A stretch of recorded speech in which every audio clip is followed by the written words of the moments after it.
Welcome back to Five Lakes Garage. Today is crazy up here in the woodworking shop. I still got crazy hair, and now we're gonna do some crazy woodworking. Probably saw a lot of pins, probably saw me do a bowl. Hey, we're gonna do something a little bit different today. Today, we're gonna go and make some wine stoppers.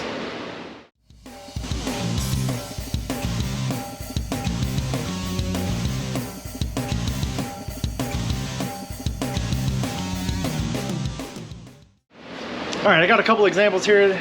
This one right here, I did not make, but it is beautiful.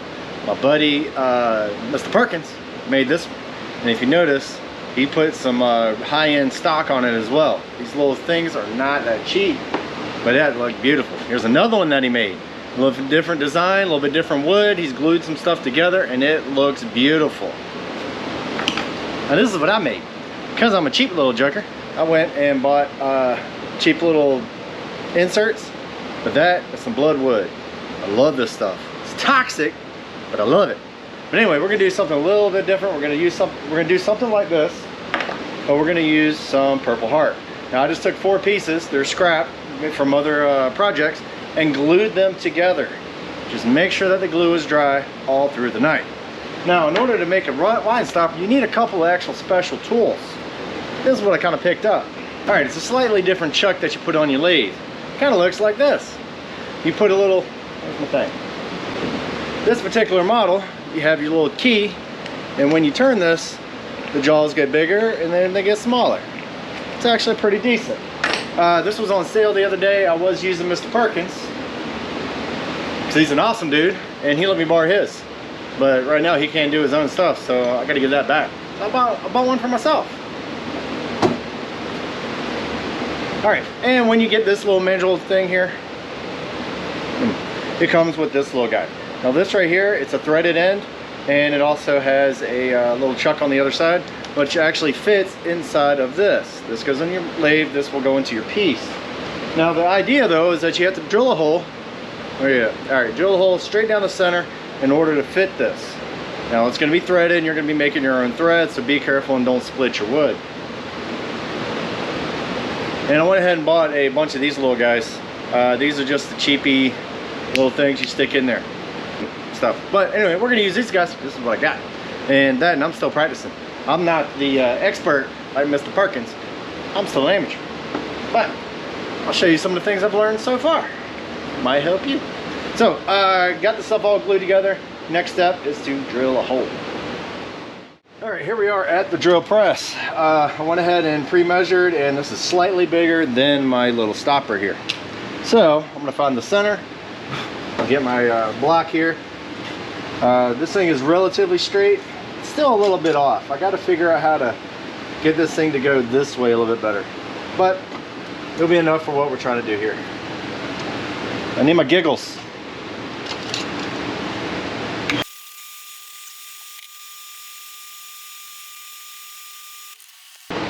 All right, so basically I got my hole, and what you got to do is make sure this guy fits in there nice and snug.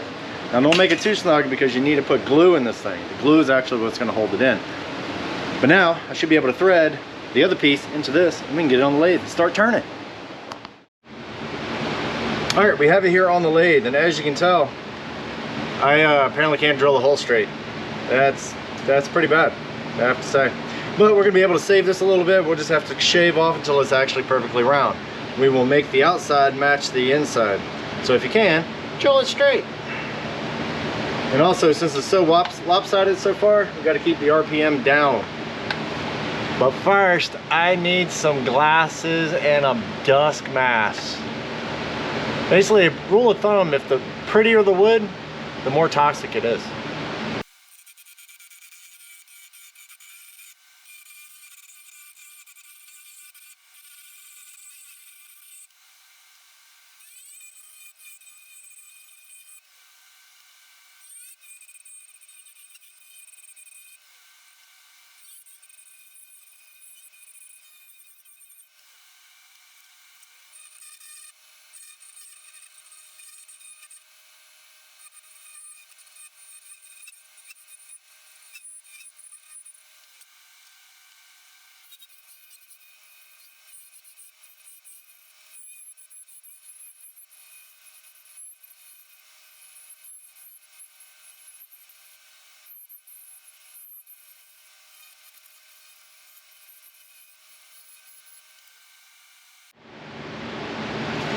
All right, so we got the about basic shape that we kind of want, and now we gotta do is sand it down.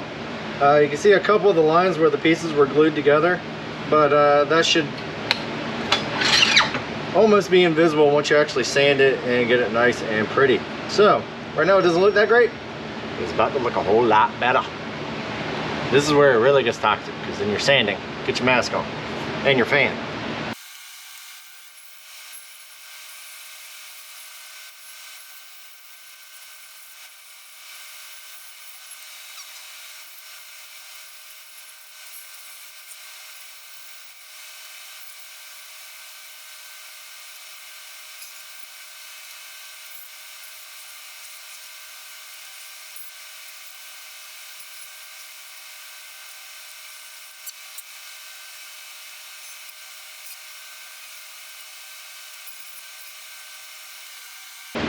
All right, yeah, get that off. All right, so everything is down to about 600 grit.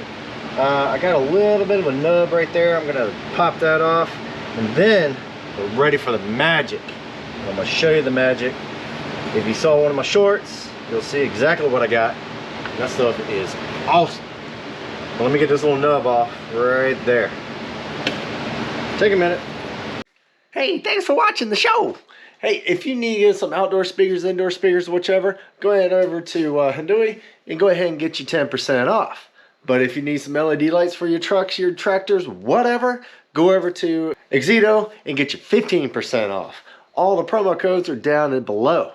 Don't forget to hit the like. Don't forget to hit the subscribe, and we'll catch you later. Enjoy the show. I gotta clean up. All right, my little nub is off, and now it's time for the magic. Now I want to give you a quick tip on sandpaper. Now most of the time people think sandpaper is just sandpaper. Well, I'm gonna say nay. I was using this stuff here. It's just some Hercules, Harbor Freight. It was on sale. This will burn your fingers. Not the greatest thing to use, but if you actually go to a woodworking place, you can get this stuff here. It's called cutoffs. And what you do is that you pay it by the pound. So you just put a couple of these up there, whatever you need. This one's made in Germany. This one's about 150 grit. Now you just get it in a roll, but it has a really thick backing. It does not burn your fingers that much. So there's your tech tip. Anyway, now for the magic. But first, I'm gonna dust off. It's a little dusty. All right, ready for the magic, baby. Actually, another quick tip on the sanding. If you're watching this, you're probably doing woodworking yourself. I started with a 100 grit, and we went to 150, 220, 320, all the way up to 600. It makes it nice and smooth. You can go even more than that. You can go to 1,000, 1,200, 6,000, whatever. Depending on the material, depending on how high you really want to go. Now, here's the magic. Now, I did go over to Rockler, which is not a sponsor, but I picked up some of these. Now, one is for glossy gloss, and the other one's a semi-gloss. It's up to you. I believe this is semi-gloss, this is a high gloss. It's up to you which one you want to use. All it is a wax. And what you want to do is actually spin it really fast, put it on there. The heat will actually transfer it to the wood. Then you take some sort of, I'm going to use a cloth, and it works pretty well. And you're going to heat this up so much that the wax absorbs into the wood. So let's get that going. Now I got the lathe cranked up to about 4,000 RPM.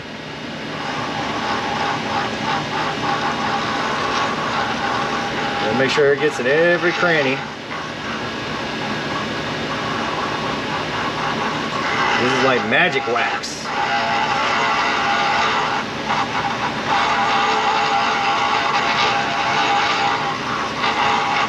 Alright.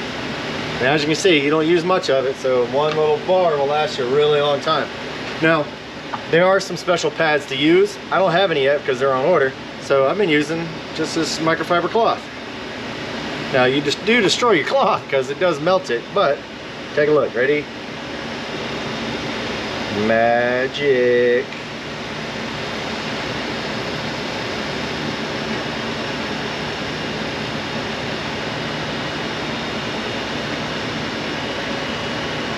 Woo, it got warm. As you can see, the smoke coming off of it. All right, so See what she looks like. Look how that just brings out the gloss. And the wood is really hot. So be careful with this. You don't want to start it on fire. But what I'm going to do is make sure that it is nice and waxed. I'm going to do it again. I'm going to put 2 coats on it.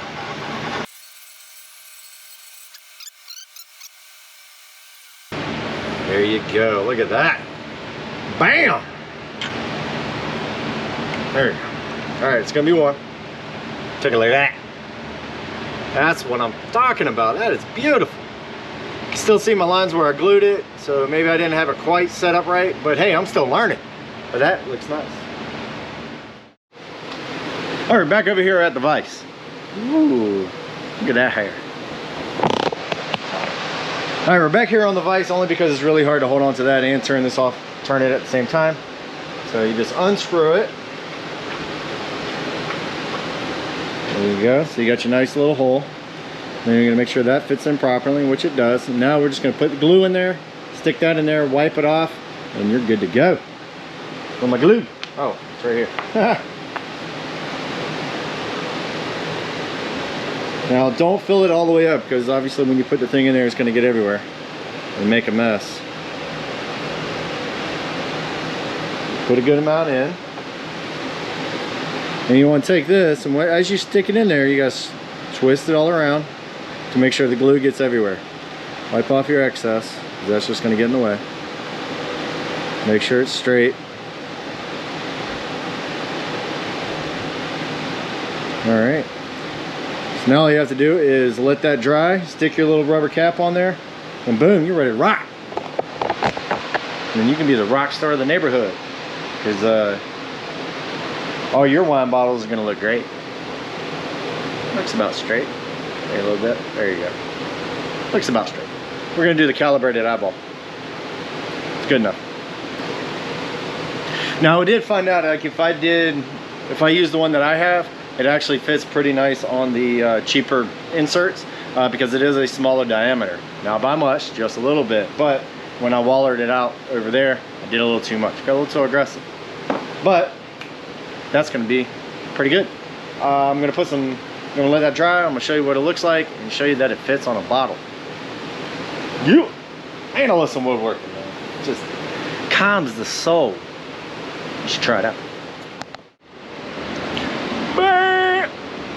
Bam! That's what I'm talking about. These things turn out beautiful. And yeah, I have a whole kit of them. I believe 10 of them came in there, so it looks like I'm going to be making 10 of them. But these guys turned out beautiful. You can do this too. You don't even have to have a lathe that big. You can do like a small, what you call pen lathes. It'll do the same thing. It works out great. I am nice and calm. I am ready to do whatever, baby. Yeah. But I do have some yard work to do, so I got to go. But I wanted to come up and make one more. So check out all the other stuff. Take it easy, have fun, as always, and get out there and do it yourself. And maybe one day, you'll see me work with that guy. I'm close, really close. But if you have any comments, if you have any tips, tricks, or whatever, let me know. I'm still learning, baby. Let me know, hit me in the comments, and we'll catch you later.